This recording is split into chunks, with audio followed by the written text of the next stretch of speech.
RG Kar medical college and হাসপাতালে অন্যান্য সমস্ত হসপিটালেও প্রোগ্রেসিভ হেলথ অ্যাসোসিয়েশনের ফ্লেক্স ব্যানার লাগানো ছিল, কারণ 8 তারিখে প্রথম কার্যনির্বাহী কমিটি রাজ্য স্তরে তার মিটিং ছিল।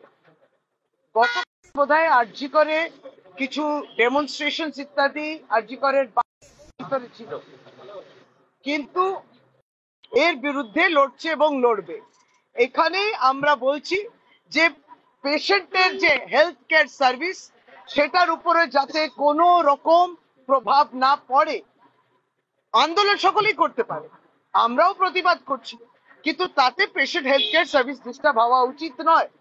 কিন্তু আমরা গতকালকে এই ব্যানারগুলো কেন ছেড়া হবে?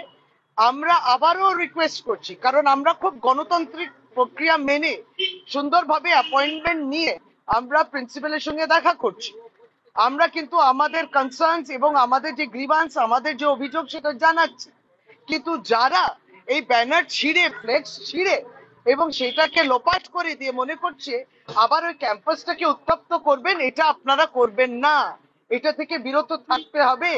যেখানে হাসপাতাল, সেখানে থাকবে পরিষেবা, সেখানে আইন শৃঙ্খলা থাকবে, শান্তি থাকবে।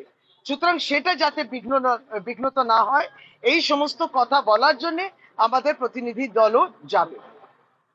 আমরা জানি গতকালকে কি হয়েছে, যে ওখানে ডেমনস্ট্রেশন হচ্ছিল ভিতরে এবং বাইরে, কিন্তু কিছু কিছু জায়গা আমাদের যেখানে ফ্লেক্স ব্যানার ছিল সেগুলোকে ছিঁড়ে দেওয়া হয়েছে।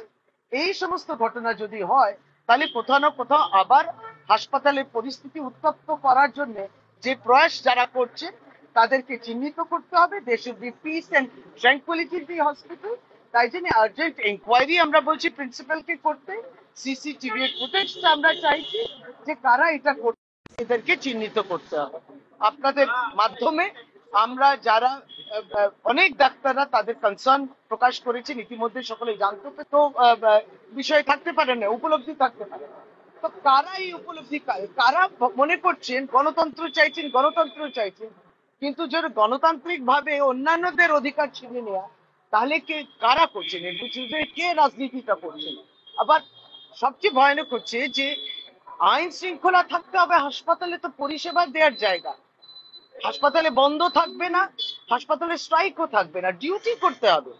সেখানে আবার যদি হসপিটাল, যেটা একটা স্বাভাবিক ছন্দে ফিরছে, নিশ্চয়ই আন্দোলন হতে পারে, কিন্তু স্বাভাবিক ছন্দে ফেরার পরিস্থিতিটাও রাখতে হবে।